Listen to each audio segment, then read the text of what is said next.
저희 딸이, 둘째 딸이 성격이 이제 아빠를 닮아서 매사에 적극적이고 열심히 합니다. 그런데 그 딸이 어느 날 이제 귀가 한쪽이 안 들린 거예요.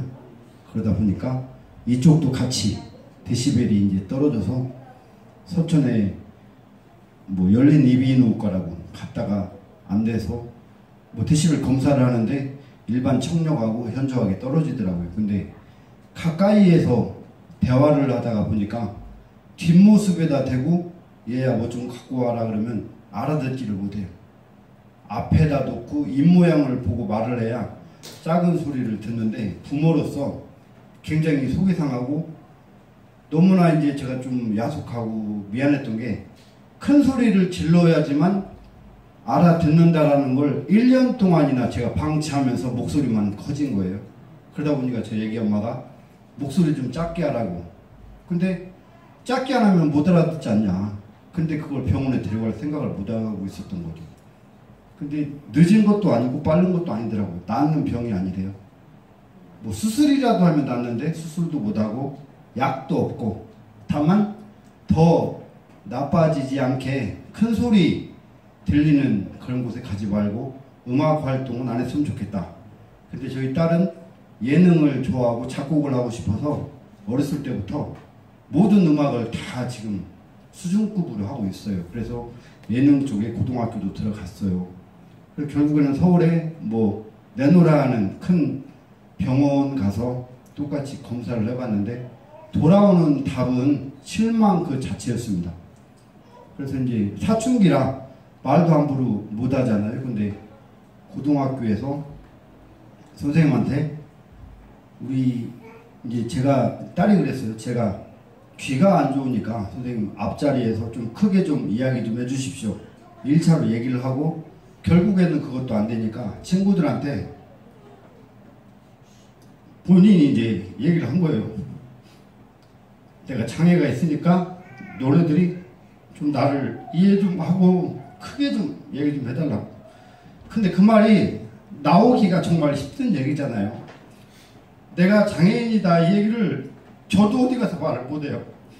여기 계신 분들도 굉장히 안타까운 분들이 많이 계실 걸로 알고 있습니다. 저도 그 중에 잘난 것도 아니고 그 중에 한 부족한 아빠의 한 사람이고요. 어디에서 말도 못했는데 사춘기 소녀가 그렇게 말을 할 때는 정말 가슴이 아팠겠죠. 근데 그 얘기를 했다고 하면서 엄마한테 얘기를 한 거예요. 엄마, 나 보청기를 껴야 되겠다. 친구들한테도 다 말을 했다. 이제 나도 성인이나 마찬가지니까 보청기 끼고 학교생활도 열심히 하고 싶다.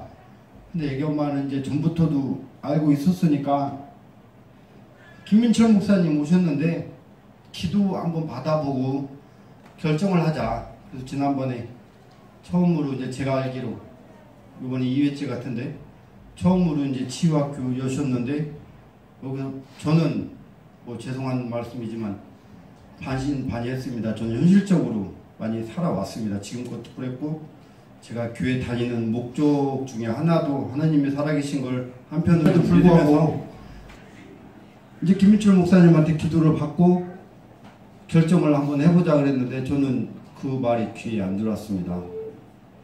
왜?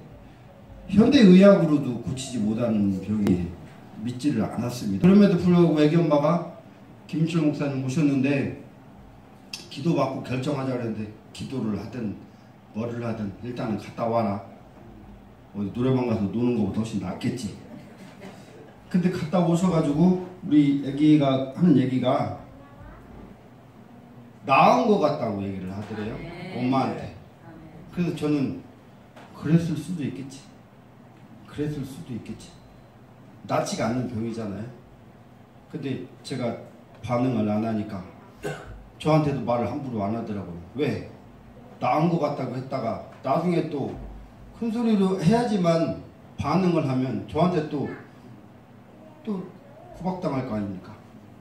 근데 이제 병원 가서 그 데시벨 검사를 했는가 봐요. 근데 원장님이 그러더래요. 똑같이 나온대요. 일반인하고 청력이. 그래서 저한테 박수 치시죠.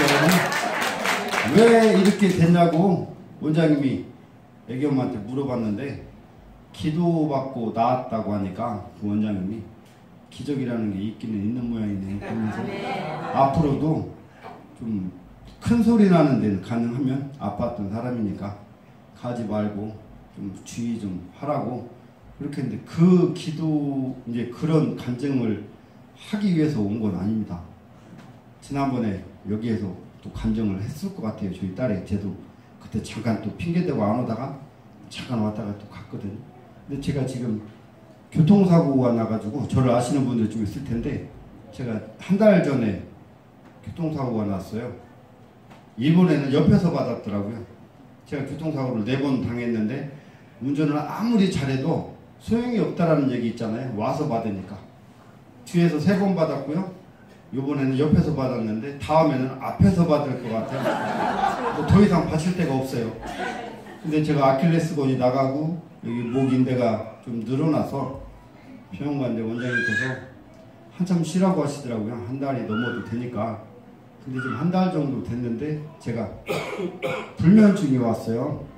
말로만 불면증 했는데 저희 제일감리교회 교인 한 분이 불면증으로 젊은 친구가 자살한 친구가 있어요.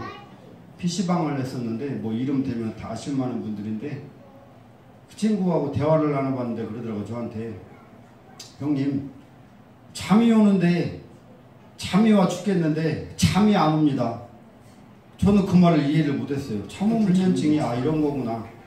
잠이 정말 오는데 눈물이 막 나요. 졸려서 하품은 계속 나오고 자려고 누워서 눈 감았는데 잠이 안 와요. 이 표현은 겪어보지 않은 사람은 도저히 할 수가 없어요. 제가 82kg에 병원에 입원을 했는데 지금 75kg가 나가더라고요. 최근에 들어서 하루에 1kg씩 줄어들더라고요. 그러다 보니까 도대체 어떻게 해야 되는 건지.